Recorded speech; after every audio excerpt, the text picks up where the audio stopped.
Good evening. Welcome to the March 12, 2024 special meeting of the County Board. I am Libby Garvey, Chair, and I'm joined by my colleagues, Vice Chair Takis Karantonis, members Matt DeFranti, Susan Cunningham, and Maureen Coffey, and we're holding a special meeting to discuss and consider a few time-sensitive matters. And I don't know, we do have some speakers, but I don't see any here in the room, so I think I won't go over what you need to do if you're here. For remote speakers, please keep your microphones muted and your cameras off until you're called on to speak.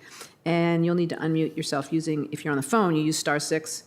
And obviously, if you're on a computer, there's a little button, a microphone button, and you can click on that if you're using the Teams app or in our browser. And I think that brings us to our first item. Madam Clerk, would you like to call the first item?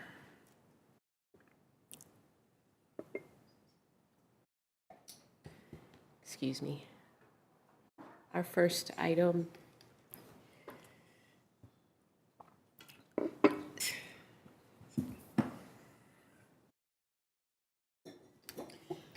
think it's Crystal House's AHIF funding, I Yes, believe. I'm so sorry. Yes, It's go ahead. item number 2 is the allocation of the fiscal year 2024 Affordable Housing Investment Fund loan funds for use by Arlington Partnership for Affordable Housing to finance the development and new construction of ADA committed affordable housing units located at 1900 Southeast Street, and adoption of a resolution to designate the site as a revitalization area for purposes of applying for low-income housing tax credits.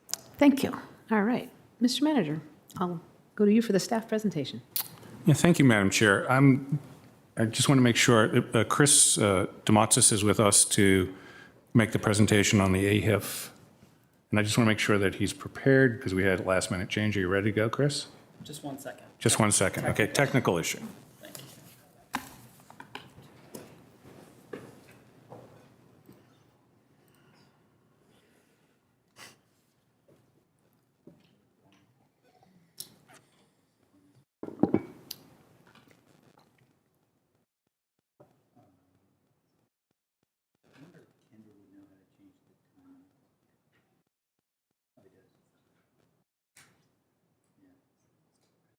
If you need to pass over some slides while you're going through or something, that's okay. I know if you're trying to edit it on the fly, it can be tricky.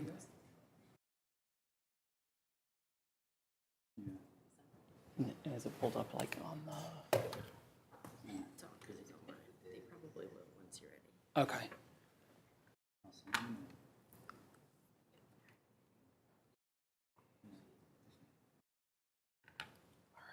Looks good. Wonderful. Thank you. Good evening, everyone. I'm Chris with the Housing Division and here to talk about the Crystal House 3 AHIF funding and revitalization resolution for the 9% component of Crystal Houses 3, which is one of 2 projects in this development. So next slide, please. By way of background, as a reminder, this project was entitled in 2019 under a different ownership entity and was purchased by the Washington Housing Conservancy in 2020, at which point Amazon, an affiliate of Amazon, acquired the infill development rights, purchased those rights, and then later, a year later, assigned those to the county in order to generate this as affordable housing. They also placed a covenant on the larger parcel for a 75-25% split between affordable and market rate housing. The county undertook, as part of the assignment process, a 2-year developer selection process at a national scale with a number of developer responses going through an RFQ and an RFP process to select the subject developer group, APA and EYA, who had the skills and knowledge and abilities to take this project forward.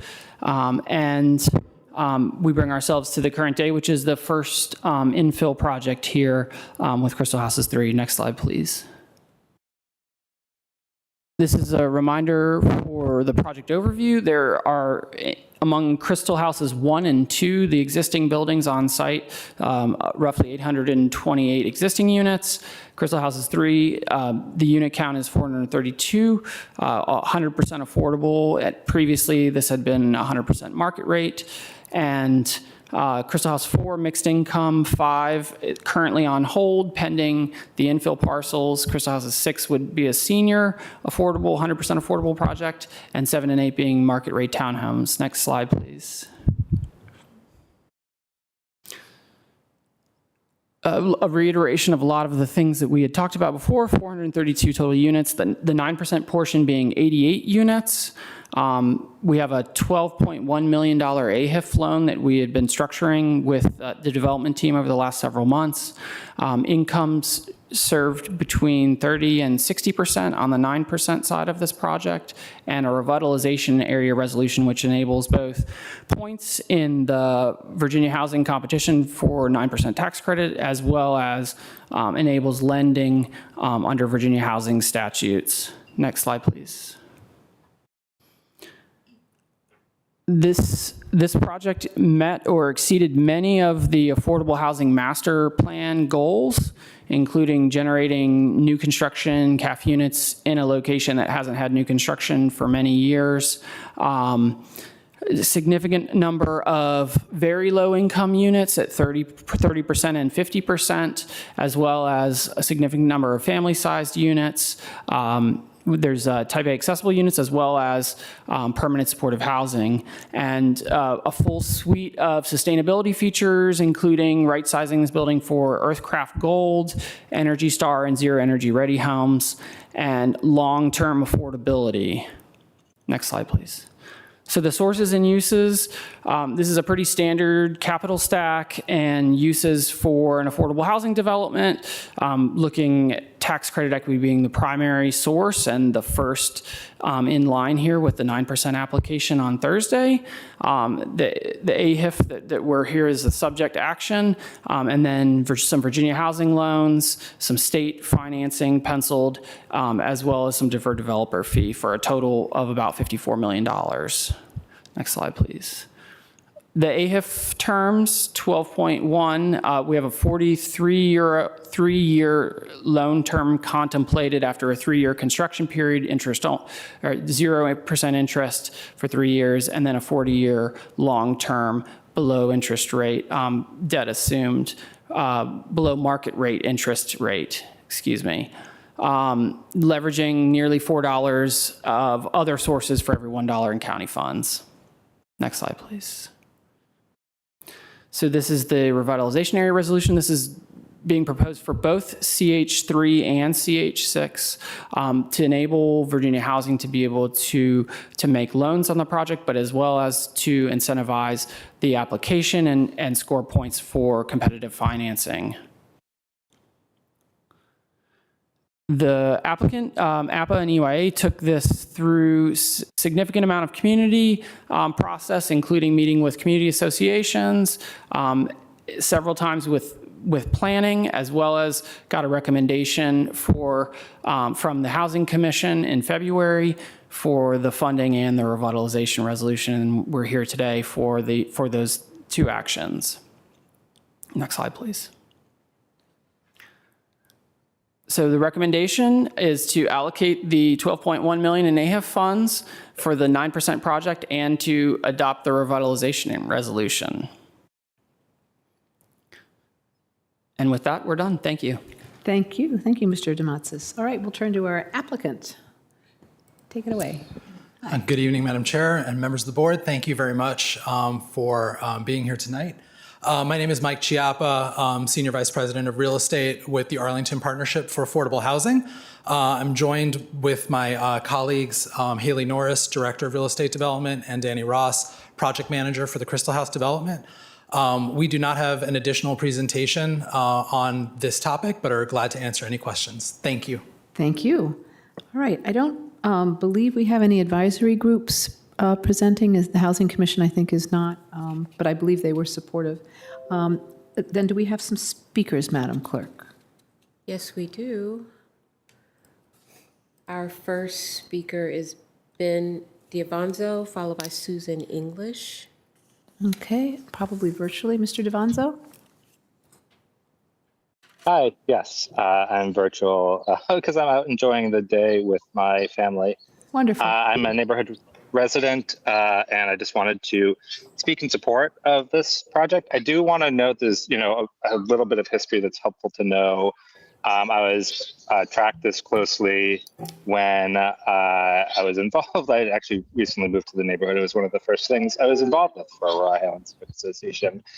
And this is a site that, the neighborhood wasn't thrilled with the way that the 2019 plan was approved. There's some ways with site permeability for pedestrians. There's some things with how the park was designed that, those were things that were unfortunately decided and approved by the board in 2019.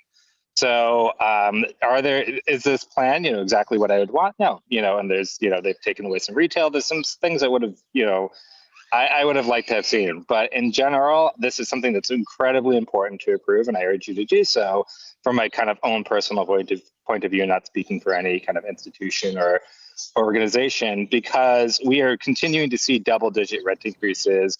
We're continuing to see people see hundreds of dollars more a month in our area because of a lot of the changes, many of which are positive in our area, but have led to really, really high rents and really hard for people to live in our area, particularly folks who work in the many hotels in Crystal City, the people who work at the retail and offices. And so I'm really excited about this project and encourage the county board to approve it and appreciate that the applicant has certainly done a lot to meet with the neighborhood and talk with neighbors about what is happening, what's going on. So I look forward to having more people be able to afford to live in our neighborhood. Thank you. Thank you. Next speaker. Our next speaker is Susan English, followed by James Rodriguez. Ms. English, are you with us? Yes. Yes, you are. We can hear you. Welcome. Okay. I'm a 41-year resident of the 22202 area. I don't live as close as Ben, but not too far away. I'm speaking tonight in support of the Crystal House development and approval for this project via a minor site plan amendment. I was here at the board for the 2019 approval of the earlier market rate redevelopment, like Ben, so I'm familiar with some of the disappointments of that plan, but these are now balanced by the enormous positives of significant new affordable housing near jobs in Metro. The site circulation challenges reflect land use and design choices inherited from 1960s decisions, making this superblock quite awkward for infill. The financial constraints of financing affordable housing, especially post-pandemic, pose an additional challenge, but the updated plan is worthy of approval for the quantity and affordability of units and the amenities it will add. The footprint approved in 2019 is essentially the same.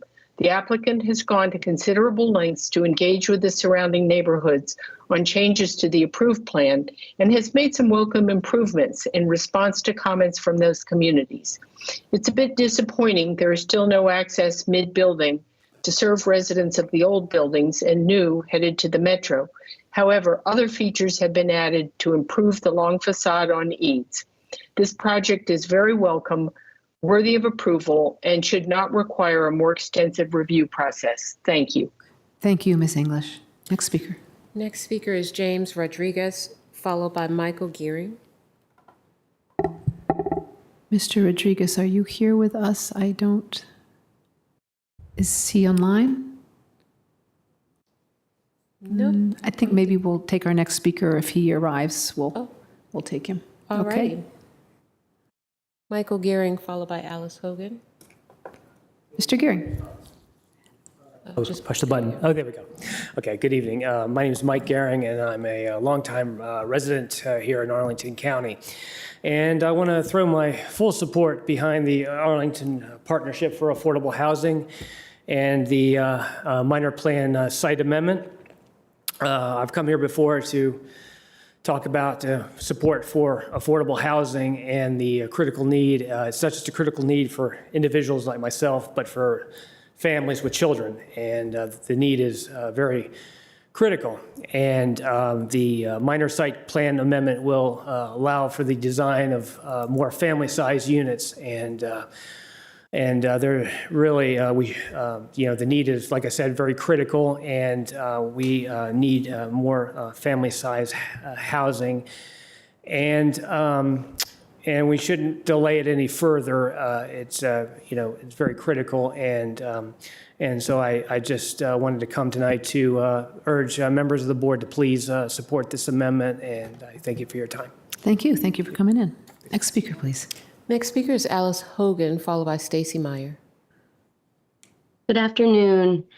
My name is Alice Hogan. I'm with NVAHA, Northern Virginia Alliance for Housing and Arlington Housing Solutions. I'm here to echo the words of those who've spoken before me in full support of this project. I understand from staff that it's been more than 4 decades, since we've had new affordable units in this neighborhood. So it's an amazing opportunity and something that came through to us in a very unique way. And I'm happy to see our partners advancing this project to include affordable units from 30 to 60%. That's an incredible opportunity for our lower income earners in a high opportunity neighborhood. Lots of jobs, and of course, transit rich. I mean, trains, planes, automobiles, buses, you name it. Folks will not necessarily need a vehicle, so that's a great opportunity. And while this is the first step in several steps on this whole lot, it's an exciting beginning, and we thank you so much for your support. Thank you. Our final speaker is Stacy Meyer. Good evening. Hi. Sorry, I just found out that this meeting was going on, It's so okay. apologize There's a for button coming to your late. right if you want to raise the microphone, else you don't have to lean over. There on the podium, there's just to the It's underneath. okay. All right, I don't want to waste my time. Okay, that's fine. Stacy Meyer, I am the Vice President of Aurora Highlands Civic Association and serve as its zoning committee chair. So the Aurora Highlands has sent lots of correspondence on this project. I have some statements here. Our concerns are detailed out in our letters and are as follows. The county is serving as both the jurisdiction for approvals and the developer, and is using its position to purposefully bypass resident input by not going through the SPRC process. Bypassing the process by breaking the project down in increments and not the whole in which it was approved is against every public planning engagement principle, as well as undermines the SPRC process itself, as laid out in the email that we sent you. The process really needs to be reviewed. If we go through SPRC and then we don't go through SPRC when we make these major changes, why should we be in an SPRC process to begin with? It makes no sense. The above is made worse because the county is recommending approvals of reduction to a project intended to be mixed income, but now it's 100% affordable. They've removed the pool. There will be no access to the pool. They've removed balconies, and they've reduced the materials, so it's not materials of the building, and it's not market equivalent, and we believe this is unfair to its future residents. It should have gone as it was designed. Approval of subsidies, when not all the cards are on the table, is a problem. The developer is gifted the market rate townhouses, and if they sell for $1.6 million each and they cost $700,000 each to build, there's about $16 million of value to the developer in addition to the development fees included in the budget. Why should there be a $12 million subsidy when the county is gifting $6 million to the developer? Had the buildings been mixed income, each building mixed income is originally in the RFP, there would not be the same subsidy required. The issue is that the numbers are not transparent. We highly recommend that there be an audit performed to ensure there is accountability for the public funding. Parking and traffic have not been properly reviewed despite all of the additional development in the area. We continue to hit on this issue every time we talk to you and every time you see our faces and our emails. All this together, the county appears to be working without regard to the future residents, fiscal transparency, the neighborhood impacts, or equitability in schools. More and more students, low income, going to Wakefield and our South County schools. It's a heavy-handed approach that we believe needs tempering. Since I have a few more seconds, we believe that there's things that you can do now with the approval to try to temper this heavy-handed approach. Thank you. Yeah, thank you for coming in. All right, I think that's our final speaker. Yes. All right, colleagues, conversations now with the board. I think I'm going to ask Mr. Karantonis to make a motion, and we'll get that on the table and then have any discussion. Mr. Madam Chair, Karantonis. I'm happy to move the county manager's recommendation, which comes in two parts. That's first, to allocate 12,150,000 of fiscal year 2024 AHIP funds. That's 101.495.130.91102 to APA or its county-approved affiliate. That's 101.456.300.91102 to fund a low-interest AHIP residual receipts loan to help finance the development and construction of the 88-unit 9% low-income housing tax credit LIHTC project. The proposed $12,150,000 AHIP loan is subject to a LIHTC allocation from Virginia Housing to APA or its affiliate owner entity for the Crystal House 3, 9% LIHTC project, that's CH3, 9%, and the county board's approval of the final loan terms and conditions as set forth in the AHIP loan documents. A draft of the AHIP loan terms and conditions are outlined in attachment 1 of this report, the report to this item.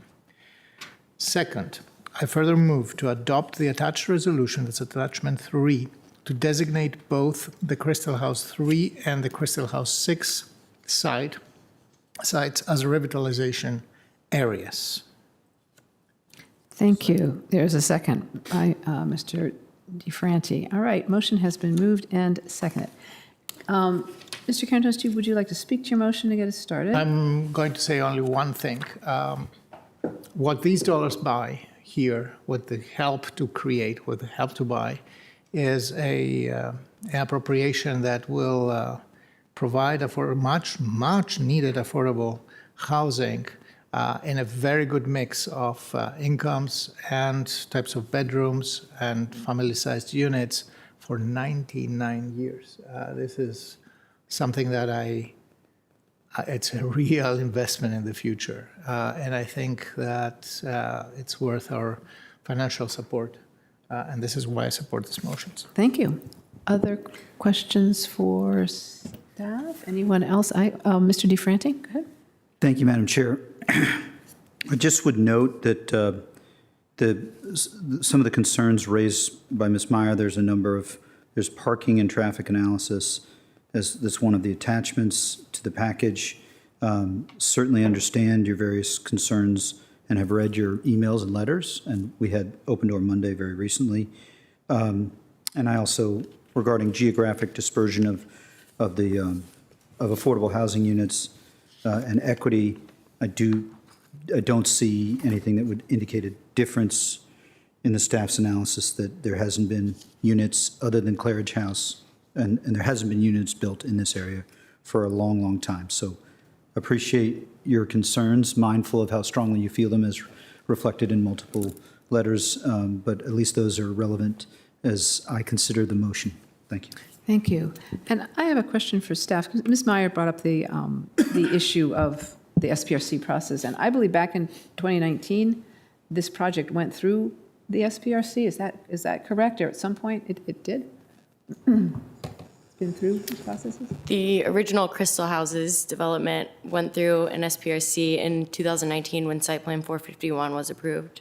Okay, thank you. So there has been, it's not like it hasn't been discussed at all. And we may not be prepared because we don't know if we have transportation people here, but the folks in this area are constantly coming up with this transportation analysis that they would like. I mean, it's been for years that they would like an overall transportation analysis of the whole Crystal City National Landing area.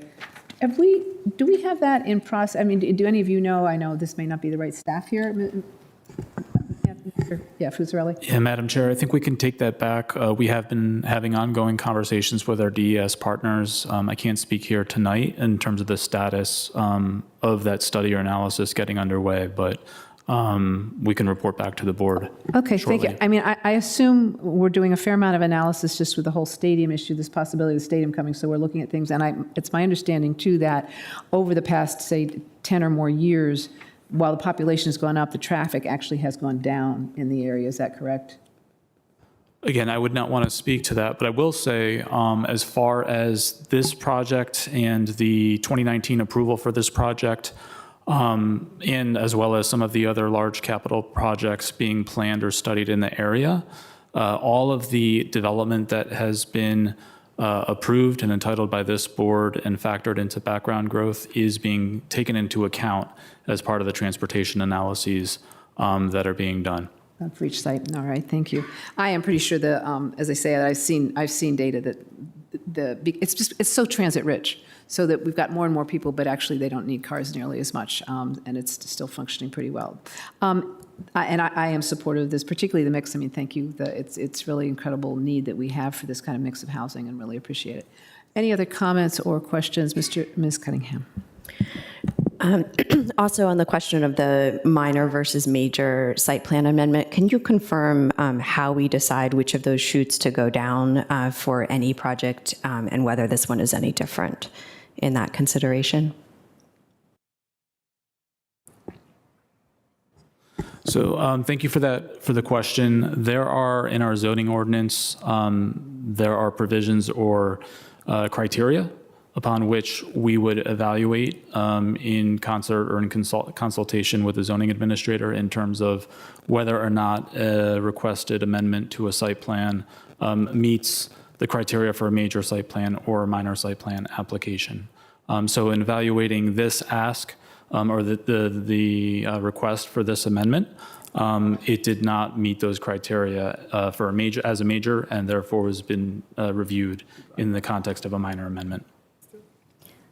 Okay, great. And another issue that was raised was the question of developer versus reviewer. And I know I'm always asking that question, so you'll get tired of hearing it. But in this case, was the county, would you say the county is the developer, or we are only the reviewer at this point? The county is not the developer. We've selected the APA-EY team as the developer. Okay. Thank you for that clarification. And then the final question I had is around the level of subsidy. So I think the AHIF loan, which will be repaid but not at a high interest rate, is about $12 million. So on a per unit cost, like what's that, effectively a down payment of $25,000 or $30,000 per unit? Is that about right? That will get repaid? I'll double check. I think it was around $130,000 a unit on this side. Okay. Okay. But that will get repaid over time. So it's an investment on our part to say, let's get the project moving. It's not a gift to the developer. It's a loan. That's correct. Okay. I think that's all my questions for now. Okay, yep. And 99 years affordability. Ms. Coffey. Yeah, I think I don't know that I have any questions, but just to highlight a few things from the staff report that are a little deeper in there and less likely to get some attention. But I think the mix in terms of what we're able to do with 30% AMI, but specifically the family size 30% AMI.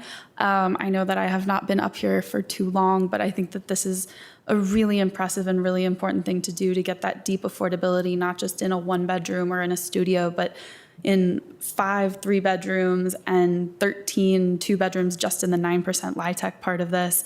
So I think that's worth highlighting. And then another thing that I found important to highlight was the student generation rate estimates that have been included in the staff report. This is a big development, and I'm glad to see that we are thinking about the impact that it's going to have on schools, but we also see that we're looking at an estimated generation of 26 elementary schoolers, 13 middle schoolers, and 17 high schoolers, which is certainly non-zero, but I think we're going to be able to develop and move the capacity when we need to, and we'll continue working with our school board colleagues to make sure they have what they need. But I think those were 2 notable things that were in the staff report that hadn't come up yet. Thank you. Anything else? All right, thank you. I neglected to note, I think our Housing Commission did consider this item and voted 9-1, 1 abstention. to support the staff recommendation approving the AHIF allocation and the revitalization resolution, which we are voting on. I think with that, we are ready to vote. All in favor, please say aye. Aye. Matt, Mr. DeFranti did. Seconded it, yes. All in favor, please say aye. Aye. Aye. Thank you. All right, motion passes 5-0. Thank you very much. Appreciate it. Thank you. All right, colleagues, we've got one more item, and I'll just go ahead and give you the background. In 2021, when the Central United Methodist Church project was originally approved, the permanent supportive housing agreement was inadvertently left out of the packet of documents that's usually sent to the board for approval. So that was just noticed recently, and so it's now being brought to the board to approve and to delegate signature authority for the manager to sign, and this is in anticipation of moving residents into the newly constructed project. The permanent supportive housing agreement before us is a standard form agreement, and it's similar to others approved by the board in other projects, but the board's action is needed in order to satisfy the move-in date that is anticipated for the new residents who are anxious to come in. So this is really just a mistake that was made back in 2021 inadvertently, and we're trying to just fix that right now so folks can move in. I don't know if our attorney or our manager have anything they want to add to that quick summary. I don't see anything. All right. So I would like to move, I think I have that the, here's my motion, I'm sorry. I move that the board authorize the county manager or his designee to sign the permanent supportive housing program and funding agreement with Ballston Station, known as CUMC Apartments, as shown as an attachment to this agenda item number 3. Is there a second? All right, motion's been moved and seconded by Ms. Coffey, and all in favor? Please say, is there a question? Your light, all right. There's a light on. No, all right. All in favor, please say aye. Aye. Aye, all right. Motion passes 5-0. Thank you very much. Ms. Jacobs, anything more to come before the board tonight? No. All right. With that, we are adjourned. We'll see everybody Thursday for a work session, Saturday for our regular meeting. Thank you all.